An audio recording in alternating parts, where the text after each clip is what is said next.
Et yo yo yo les Wenbro, j'espère que vous allez bien. Jeudi 19 juin 2025, 111e édition du Wen Morning Live, c'est Buty bien entendu. Et comme d'hab, hein, toujours pas de Buty sans Smart, pas de Smart sans Buty. Comment tu vas mon Smart? Ça va à la forme aujourd'hui? Comme un jeudi, mon ref. Écoute, ça va très très bien, hein. On profite au moins du bon temps puisque le pump nous a lâchement lâché ces derniers jours. Un marché qui effectivement patoche depuis que la guerre est redevenue la dernière narrative en ville. Donc maintenant, on sait que le fil d'actu attend avec impatience la troisième guerre mondiale. On va passer vite fait donc au Fear and Greed. Hop, tac. Donc on est sur un petit 48, donc on reste conforme à ce qu'il y avait hier et mardi. Donc légèrement neutre, voire légèrement bearish, le sentiment évolue pas, on reste dans cette espèce de stand-by avec pas mal qui craignent sur ce qui peut se passer en Iran. Qu'est-ce qu'on a en daily? Une map plutôt contrastée, hein, contrastée avec des grosses hausses comme Aero qui a toujours le vent dans le dos, hein, motorisé par Coinbase. Il y a une petite hype là qui est en train de se faire sur l'écosystème Base, je trouve. Donc ça va être Ouais, pas intéressant. impossible. Ouais, ouais, ouais. J'ai juste réussi à prendre une petite position sur Aero, mais j'hésitais à y aller à fond parce qu'il y a quand même une supply infinie. Donc, il faut que je me renseigne plus pour voir comment elle est émise. Il me semble que c'est raisonnable, hein, l'émission de token Aero. Mais ouais, donc petite position dessus que j'ai pu rider. Je pense la clôturer bientôt, prendre des profits serrés. Et au rayon des pertes, on a IP Protocol qui continue son downfall. Hop, moins 45% en un mois. Donc, je vous fais pas de dessin. De toute façon, on l'avait vu grimper ensemble. On avait vu que c'était un petit peu, que ça avait l'air de choses un peu manipulated. Donc voilà. Et on a, hop, qu'est-ce qu'on a d'autre? Bon, on n'a rien de fou, hein. On a Kaya qui tire bien son épingle du jeu. Le SEI qui prend 7% en 24 heures. Bon, avec quand même un price action assez moyen sur un mois.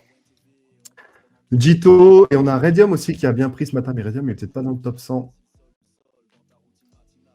Ah, il est là. Ah, mais il a retracé un petit peu. Mais ouais, il a fait un prim. Mais je crois que c'est un listing sur un exchange qui a provoqué cette hausse de 30%, hein. 30% in-state, bon, qui est en train de. Dont les profits sont en train d'être pris dessus. Donc, il faudra voir jusqu'où ça va retomber. Bon, là, faites attention, hein. Mais j'aimais bien Radium. Je regardais les stats un petit peu de DeFi. Je posterai un petit moment dessus. Mais Radium, c'est pas dégueu, hein, quand tu regardes leur capacité à générer des fees, à générer de la TVL. C'est pas dégueu du tout ce que fait Radium sur le papier, je parle. J'ai pas de position dessus, hein.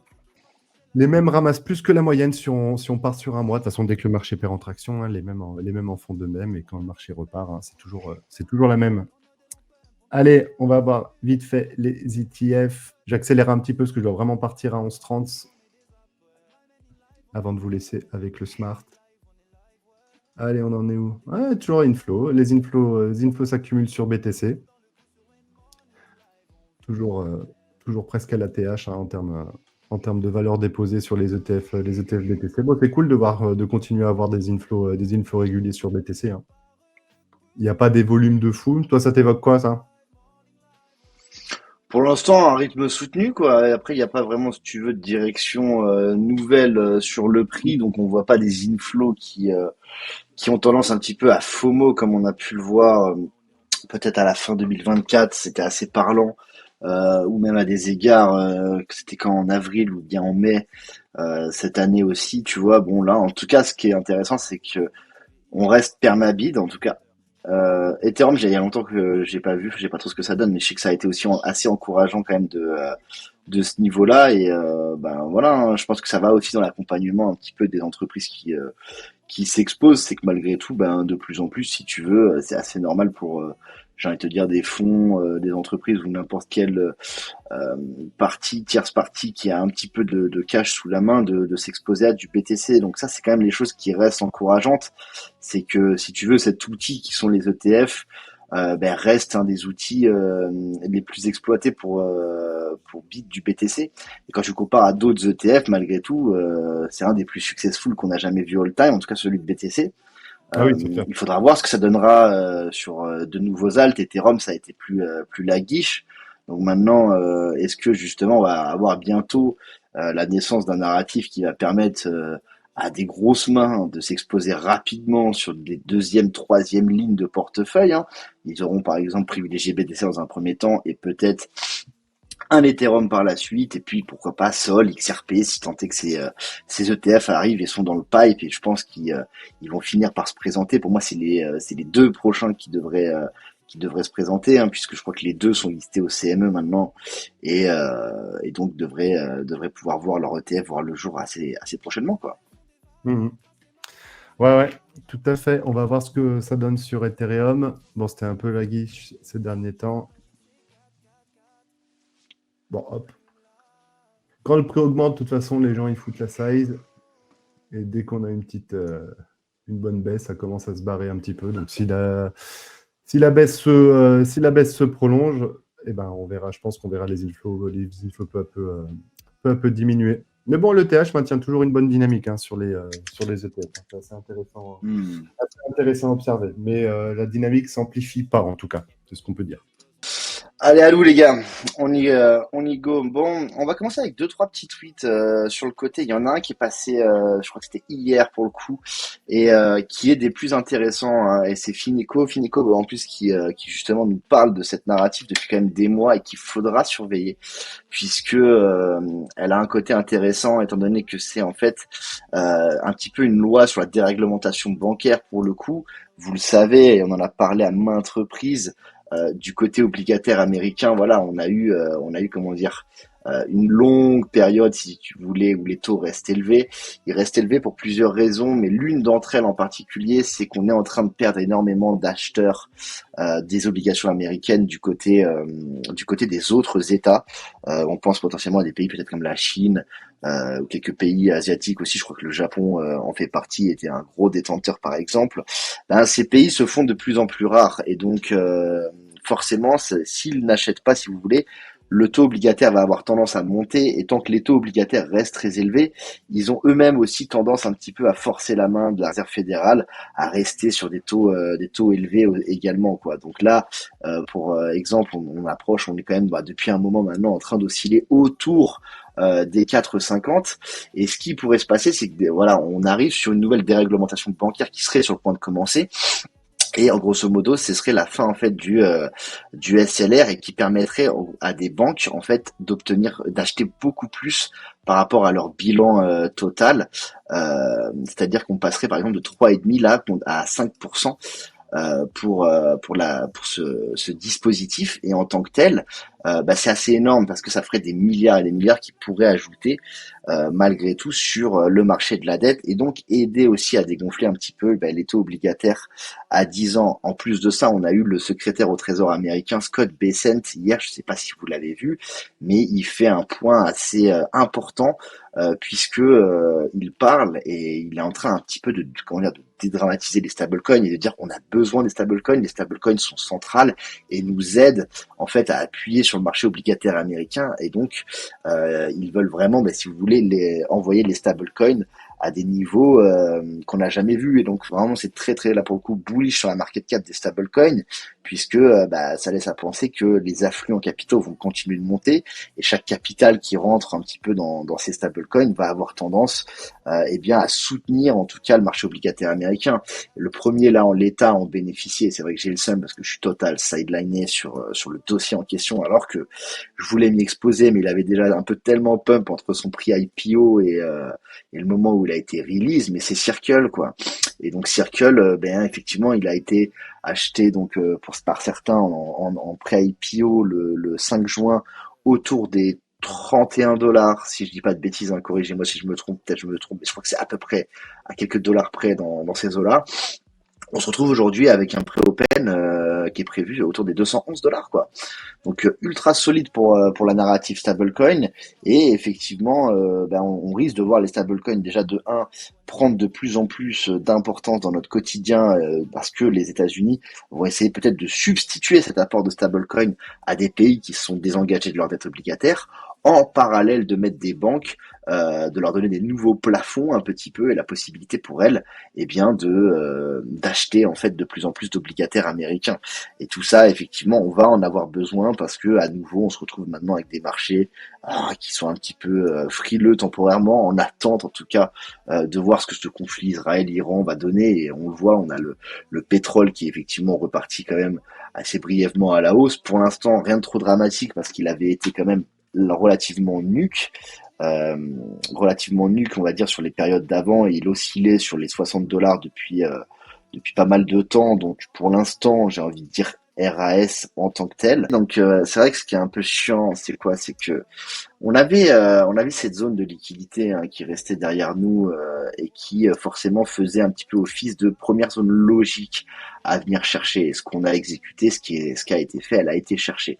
Une fois que ça a été fait, on a quand même eu une réaction qui a été vraiment violente et rapide. Moi, à la base, c'était ce niveau des 106 que je voulais voir repris, chose qui a été faite, puis même a posteriori, on a pris les 110, on est resté dessus pendant quelques jours, et donc là, franchement, à mon sens, à ce niveau-là, on commençait à avoir vraiment un très très bon signal.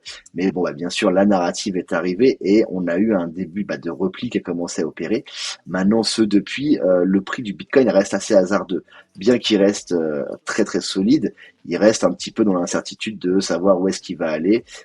Pour l'instant, on continue de marquer quand même higher high, higher low, et ça, c'est quand même, j'ai envie de vous dire, pour le coup, enfin plutôt des higher low en l'état.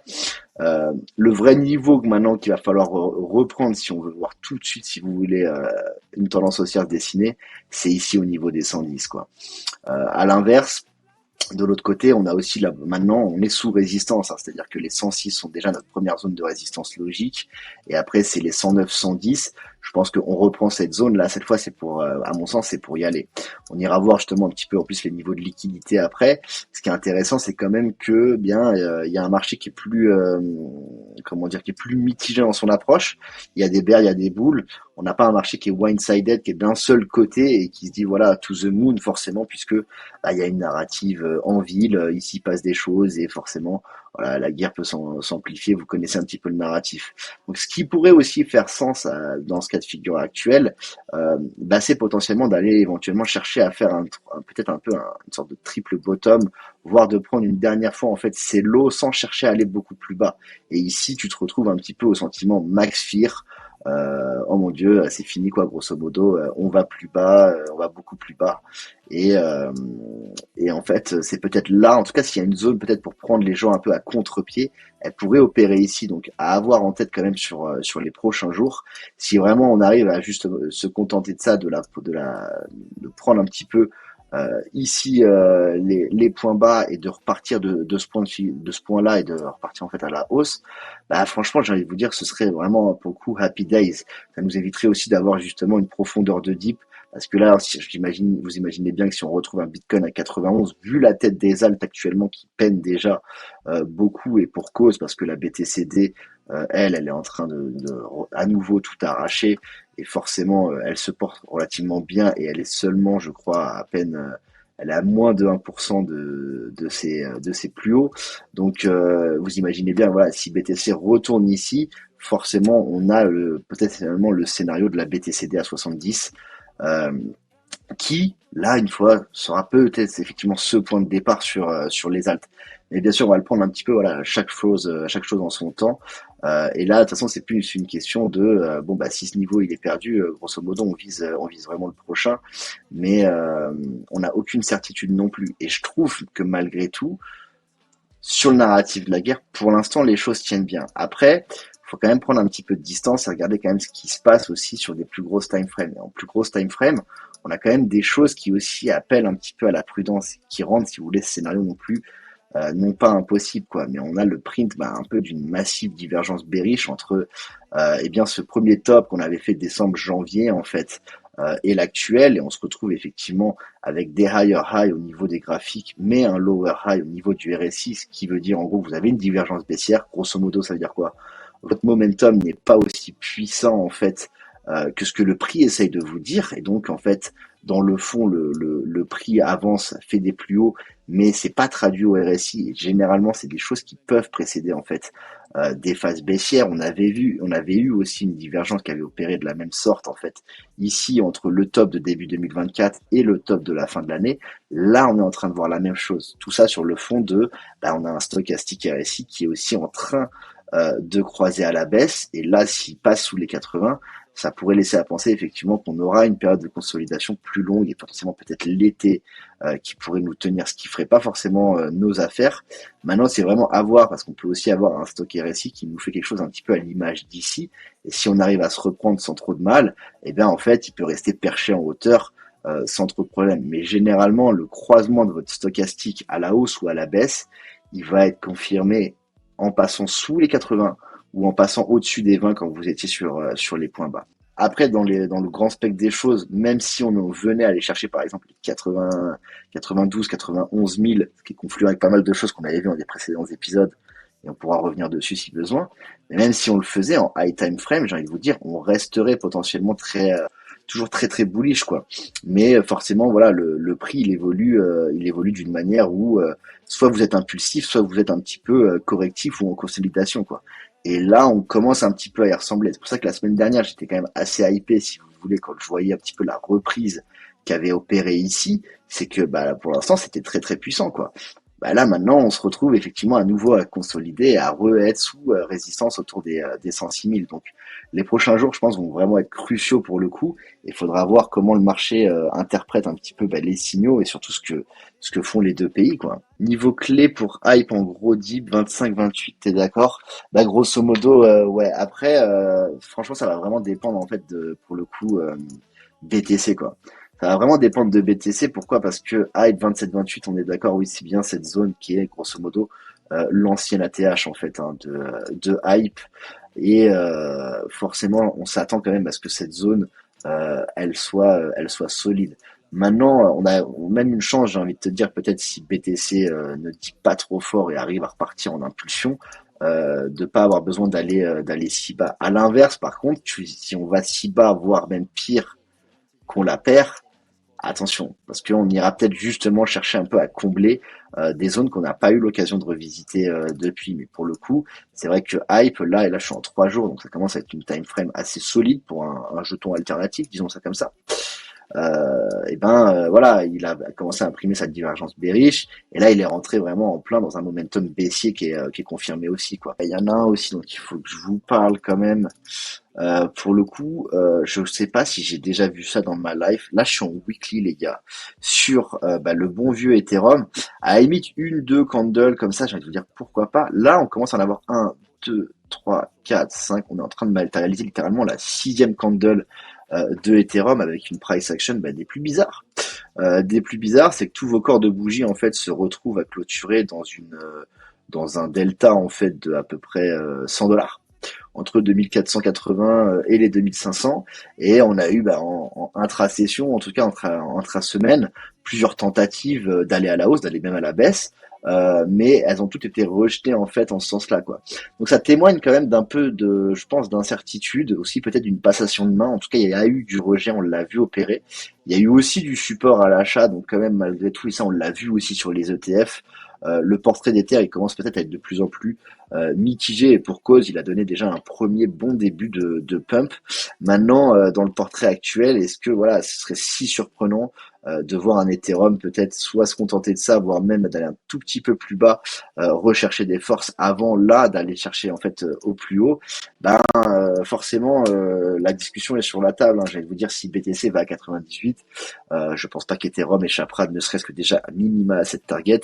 Et peut-être le backtest parfait en fait de cette zone qui est littéralement les 2000-2100 $ quoi, et qui était un peu cette zone clé à reprendre pour justement être à nouveau pricé, j'ai envie de vous dire, un peu plus correctement, et qui nous donne la perspective de se dire ok, prochaine target c'est les 2900, et une fois ça passé, franchement c'est 4000 $, et en réalité aller affronter les 4000 $ une nouvelle fois encore, c'est potentiellement cette fois aussi pour le passé. Donc je reste assez positif sur Ether, malgré qu'à court terme, enfin sur un horizon plus court, il va falloir s'attendre aussi potentiellement à se faire un petit peu chahuter. Ce serait pas surprenant parce que c'est quand même assez étrange, si vous voulez, ces bougies de rejet. Surtout qu'on est venu aussi chercher, en tout cas au niveau des perpetuals chez Binance, on est venu chercher la liquidité qui a été faite au 24 février en l'état. Donc à voir aussi de ce côté-là.